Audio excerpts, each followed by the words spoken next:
Olá pessoal, saudações e paz. Nós estamos aqui mais uma vez para darmos prosseguimento à nossa série de vídeos que estamos gravando, e o tema principal desta série é o maior equívoco de todos os tempos. Nós já temos 3 vídeos lançados no canal e agora vamos para o 4º vídeo. E hoje nós vamos falar do subtema que é as testemunhas. Você já percebeu ou você já sabia? E se não sabia, vai ficar sabendo que a Bíblia relata que algumas pessoas ficariam por testemunhas quando Jesus voltasse para implantar e consolidar o reino de Deus no seu triunfo final. Então algumas pessoas ficariam ali, sobreviveriam a todas as catástrofes e veriam todos os sinais, e essas pessoas serviriam de testemunhas para a vinda de Jesus, a segunda vinda de Jesus em glória, em poder, que nós já provamos aqui pela Bíblia que ela já aconteceu.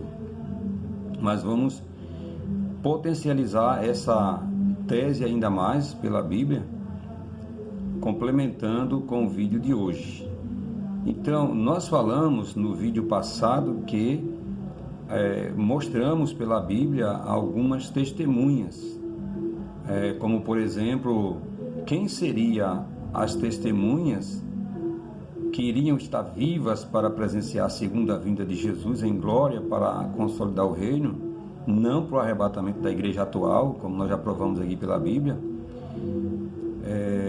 Seriam aqueles que os traspassaram.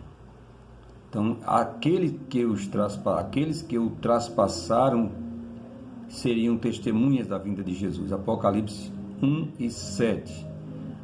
A outra testemunha, ou outras testemunhas, seriam os discípulos, alguns discípulos de Jesus e seguidores, quando ele falou que alguns que ali estavam com ele ouvindo aquele sermão profético não morreriam até que ele voltasse. Outra testemunha que estaria viva por ocasião da segunda vinda de Jesus em poder e glória seria o sumo sacerdote. Marcos 14, 61 ao 63, está escrito: Jesus asseverou: eu sou, e vereis o Filho do Homem assentado à direita do Poderoso e chegando com as nuvens do céu. E ele estava respondendo a uma pergunta do sumo sacerdote da época, que perguntou se ele era o Filho de Deus, se ele era o Messias. E ele asseverou que sim, e disse que ele inclusive seria uma das testemunhas. Então, essas pessoas, nós falamos aqui que elas presenciaram, testemunharam. Aqueles que o traspassaram, alguns dos discípulos, o sumo sacerdote, então eles presenciaram, e nenhuma dessas testemunhas estão vivas ainda hoje. Então isso dá conta de que o evento já aconteceu, como a própria Bíblia fala claramente que esse evento da segunda vinda já aconteceu, que não vai ter mais arrebatamento. Já teve a segunda vinda de Jesus, já aconteceu. A Bíblia inteira, como eu li aqui nesses vídeos, nos 3 anteriores, isso já sendo consolidado, mas nós vamos ainda trazer mais recursos para incrementar ainda mais e potencializar ainda mais essa tese bíblica. É bíblica, não é fantasia, de que a segunda vinda já se deu, de que testemunhas presenciaram, como eu já li aqui para vocês e li em outros vídeos, e que não estão vivas hoje. Ou seja, se elas não estão vivas, é porque elas, depois de presenciar, elas morreram. Claro, ninguém ia estar vivo hoje há 2000 anos esperando Jesus voltar para ser testemunha. Então, tanto aqueles que o traspassaram, como o sumo sacerdote, como alguns dos discípulos, presenciaram a segunda vinda de Jesus, porque isso já, de fato, já aconteceu. Mas tem uma última testemunha, que eu vou relatar aqui, que ela nós podemos encontrar isso no livro de João, no capítulo 21, a partir do versículo de número 20, João Evangelho, capítulo 21, versículo 20, que diz assim: e Pedro, voltando-se, viu que o seguia aquele discípulo a quem Jesus amava, né? E que na ceia se recostara também sobre o seu peito, e que dissera: Senhor, que é que ele há de trair? Vendo Pedro a este, disse a Jesus: Senhor, e deste que será? Disse-lhe Jesus: se eu quero que ele fique até que eu venha, que te importa a ti? Segue-me tu. Então, olha o que é que Jesus vai dizer acerca de João, que inclusive escreve o próprio Evangelho. Se eu quero que ele fique até que venha, que te importa? Então, Jesus está está falando da possibilidade de incluir João como uma das testemunhas que estariam vivas até a vinda dele no reino em poder e glória para juízo e a finalização de um círculo, de uma era, de um mundo. Então João estaria vivo, estava sendo incluso na lista de testemunhas que estaria viva por ocasião da vinda de Jesus em poder, a sua segunda vinda em poder e glória. Divulgou-se, pois, entre os irmãos este dito, de que aquele discípulo não havia de morrer. Jesus, porém, não lhe disse que ele não morreria, mas se eu quero que ele fique até que eu venha, que te importa tu? E esse é o discípulo que testifica destas coisas e as escreveu, e sabemos que o seu testemunho é verdadeiro. Então esse discípulo foi João, que inclusive ele escreveu não só o Evangelho, mas as epístolas. As 3 cartas são atribuídas a ele, primeiro, segundo e terceiro João são atribuídas a ele, e o próprio livro do Apocalipse. Então ele estava vivo ainda. Me parece que ele foi o último discípulo a morrer, porque ele ficou, né? Alguns dizem até o ano 70, outros até o ano 90, para ser testemunha de todas as coisas que Jesus tinha falado, inclusive da volta dele em glória para estabelecimento e consolidação do reino. Então tudo está corroborando, as testemunhas ficaram para ver, e João não está vivo mais hoje entre nós, então ele viveu até ver Jesus voltar, e Jesus já voltou, né? Conforme o que a Bíblia diz, conforme o que nós lemos, ele já voltou.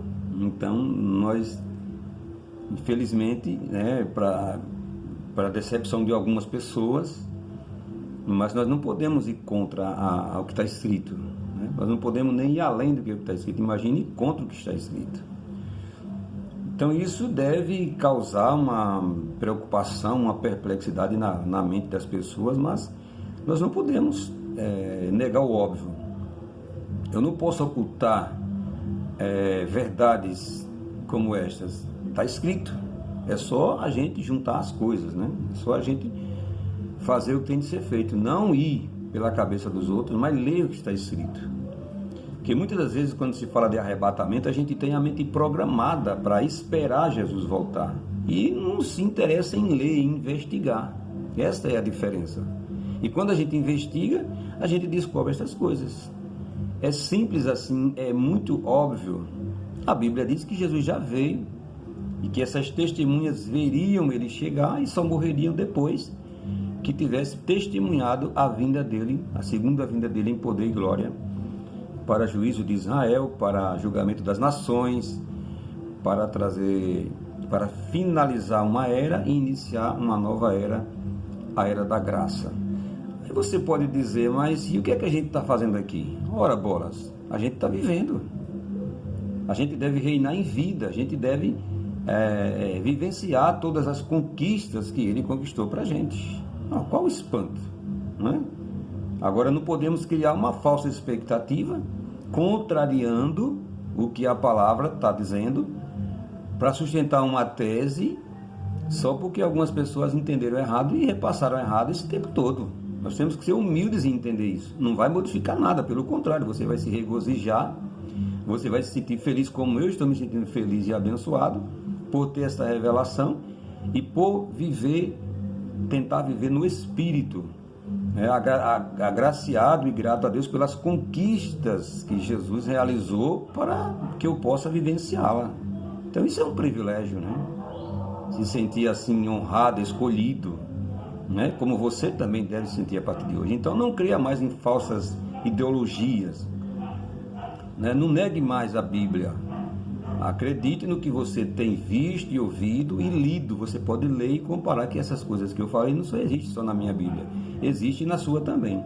Então nós vamos falar hoje das testemunhas. E a última testemunha, como a gente falou aqui, foi, segundo o próprio Jesus, João. E esse próprio João testemunhou disso e escreveu isso.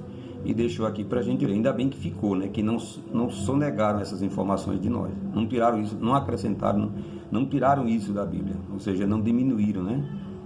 Não deixaram tudo aqui. Eu acho que uma providência de Deus para ficar tudo aqui, para a gente hoje estar testemunhando dessas coisas. Então, a outra testemunha, e essa é uma das mais fortes, né? Que ficou para ver Jesus voltar, foi aquela geração.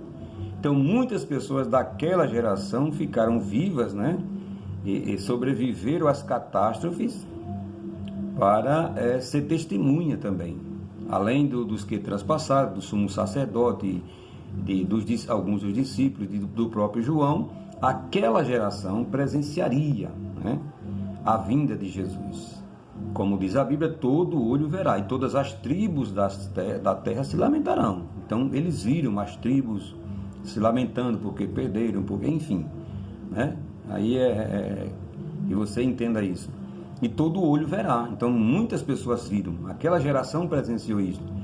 Vamos ver aqui o que diz a Bíblia no livro de Mateus. E este evangelho do reino será pregado em todo o mundo, em testemunhos a todas as nações, então virá o fim. Aí aqui onde a pessoa imagina que esse fim seria o quê? O fim da Terra, o fim do planeta. Em outros estudos nós vamos mostrar que é o fim de uma era, né? O fim de um ciclo, e a inauguração de uma nova era, de um novo tempo, do reino de Deus, né? E da dispensação da graça, que já era para estar sendo vivenciada, e muitas pessoas ainda querem negar isso, querem viver um tempo antigo, quando na verdade o novo já foi trazido e o novo já foi inaugurado por Jesus. Quando, pois, vides que a abominação da desolação de que falou o profeta Daniel está no lugar santo, quem lhe entenda. Orai para que a vossa fuga não aconteça no inverno nem no sábado. Olhe só aqui uma peculiaridade desta informação. Orai para que a vossa fuga não aconteça no inverno nem no sábado. Por que não acontecer no inverno? Porque era mais difícil se fugir, escapar no inverno. E no sábado, porque no sábado era um dia sagrado para os judeus, não para a igreja, porque essas coisas não são para nós de hoje, não foram direcionadas para a gente. A vinda de Jesus não se referia a esse tempo, ao futuro distante, mas sim a um presente, a um futuro bem próximo da época dele. No sábado, por quê? No dia sagrado dos judeus, todos estavam desapercebidos, orando, jejuando, enfim, despreparados. E aí seria uma coisa muito absurda, seria muito mais fácil de massacrá-los durante o inverno e durante o sábado, pelas dificuldades ou pela fragilidade que os judeus poderiam estar em um dia de sábado, plenamente voltados para a comunhão, adoração, sem pensar nessas coisas terríveis. Porque haverá então grande aflição, como nunca houve desde o princípio do mundo até agora, nem tampouco há de haver. Se aqueles dias não fossem abreviados, nenhuma carne se salvaria, mas por causa dos escolhidos, abreviados aqueles dias, serão abreviados aqueles dias. Então, se alguém vos disser que o Cristo está aqui ou ali, não lhe dê crédito, porque surgirão falsos cristos e falsos profetas, e farão tão grandes sinais e prodígios, que, se possível for, enganariam até os escolhidos. Estes sinais, repito, era para aquela época, para aquela geração, né? Não se esqueça disso, não tem nada a ver com a gente hoje. Ah, mas hoje tem falso Cristo, falso profeta? Tem, a vida continua. Tem terremoto, tem pestilência? Tem, está aí a pandemia. mas são as consequências, né, da vida, são as casualidades ou acaso, enfim, são coisas que vão sempre, enquanto existir a Terra, vai acontecer, principalmente pela ignorância das pessoas, e não reconhecer que é para se viver um novo tempo, uma nova era, que é para se viver o reino de Deus, é para reinar em vida, né? Eis que vos tenho dito, ou predito, portanto, se vos disseram, eis que ele está no deserto, não saiais, eis que está no interior da casa, não acrediteis, porque assim como um relâmpago sai do Oriente e se mostra até o Ocidente, assim será também a vinda do Filho do Homem. Tá bom? Uma vinda rápida. Pois onde estiver o cadáver, rápida no sentido, né, de chegar de imediato. Aí se juntarão as águas, e logo depois da aflição daqueles dias, o sol escurecerá, a lua não dará sua luz, as estrelas cairão do céu, e as potências do céu serão abaladas. Então aparecerá no céu o sinal do Filho do Homem, e todas as tribos da terra se lamentarão. E verão o Filho do Homem, então aqui essa geração estaria ali presente naquele dia, para ver e se lamentar, né? E verão o Filho do Homem vindo sobre as nuvens do céu com poder e grande glória. Ele enviará os seus anjos com rígido clamor de trombeta, os quais ajuntarão seus escolhidos desde os quatro ventos, de uma a outra extremidade dos céus. Então, naquele tempo, os anjos viriam para juntar os escolhidos. E hoje os anjos vão vir para juntar os escolhidos? Não. Hoje os escolhidos irão para a eternidade por ocasião do meio natural, que é a cessação da vida, que é a morte. Então mudou só o veículo, mas o propósito é o mesmo. Mas naquele tempo teria que ser assim, como ele falou. Seria um evento, né, estrondoso, enfim.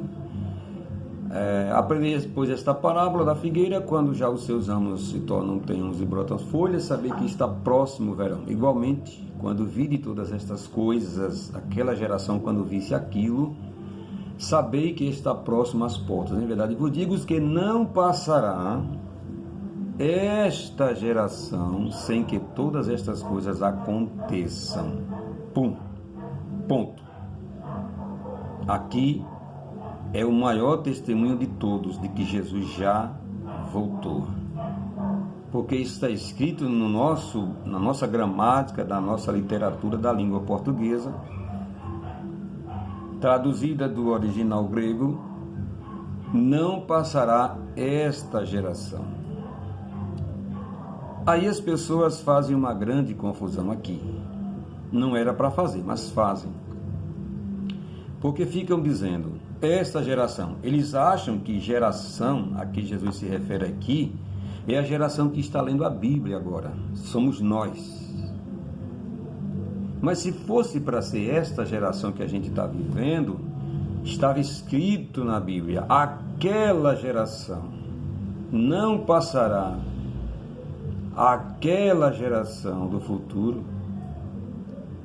ou aquela geração presente lá do futuro, sei que todas essas coisas aconteçam. Mas entendendo um mínimo de português, o que está escrito aqui é que não passará essa geração. Então, quando eu leio isto hoje, eu estou me reportando ao passado. Ou seja, não passaria aquela geração lá de Jesus, sem que todas essas coisas aconteçam. Que todas essas coisas são essas? Destruição do templo, sinais no sol, na lua, falsos profetas, doenças, perseguições, desolação de Jerusalém, catástrofe, tudo. Todas estas coisas, os falsos profetas, os falsos cristos, todos os sinais de que Jesus mencionou, não passaria aquela geração antes, inclusive a própria vinda dele. Seria dentro daquela geração. Quando você lê esta passagem na Bíblia, leia se lembrando do contexto do tempo. Quando você lê isso aqui hoje, você está no presente, mas a literatura que está na sua frente, ela está no passado, no contexto do passado. Então não queira trazer o passado para o presente na hora que você está lendo a Bíblia, porque a Bíblia não foi escrita hoje, este ano, este mês de 2021. E essa história que está escrita na Bíblia não foi deste século, nem sequer deste século, imagine deste ano, deste mês, deste dia. Porque senão, se eu ficar lendo isso, não passará esta geração, daqui a 100 anos vem outra geração, não passará essa, daqui a 100 anos vem não passará, e nunca vai chegar. Porque não é isto que a Bíblia quer dizer. O que a Bíblia está dizendo, não passará aquela geração de Jesus, até que todas estas coisas aconteçam. E todas estas coisas, a vinda de Jesus em poder, os sinais, a implantação do reino, a consolidação, aconteceram, gente, durante o período daquela geração de Jesus. A invasão, desolação de Jerusalém, os discípulos, os judeus se espalhando pelo mundo inteiro por causa da perseguição, a queda do templo, a volta de Jesus, a segunda vinda de Jesus, tudo aconteceu naquela geração. Alguns historiadores dizem que foi no ano 70. Isso se cumpriu até o ano 70. Outros dizem que foi até o ano 90. Mas enfim, aconteceu naquela geração. Agora, o que é uma geração? Para que a gente possa entender. Que Jesus disse, não passará esta geração. Não esta de agora. Esta em que estava presenciando a fala dele. Isso aqui é um forte indício, é uma comprovação espetacular. Não só basta as testemunhas, as descrições do reino, como agora está dizendo que aquela geração presenciaria a tudo isso. Então, como se entender isso? Simples. Lendo a Bíblia hoje, mas no contexto do passado, para você entender. Porque a Bíblia não é a literatura atual, não é de hoje. Então, esta geração que você está lendo, não é esta geração que você está vivendo. É aquela geração, porque o autor tinha que escrever assim. Porque ele estava no contemporâneo da sua época. E ele sabia, não passaria a geração dele até que todas essas coisas acontecessem. Por isso que ele foi fortemente advertido sobre isso. E todos os discípulos e todas as pessoas foram fortemente advertidos. E eles saíram pregando isso. O Evangelho do Reino e avisando que a volta de Jesus seria iminente. E até o ano 70, segundo os historiadores, se cumpriu. Inclusive a queda de Jerusalém, a invasão, a expulsão dos judeus, tudo naquela geração. Mas nós vamos explicar isso mais em detalhes no próximo vídeo. Muito obrigado, até daqui a pouco.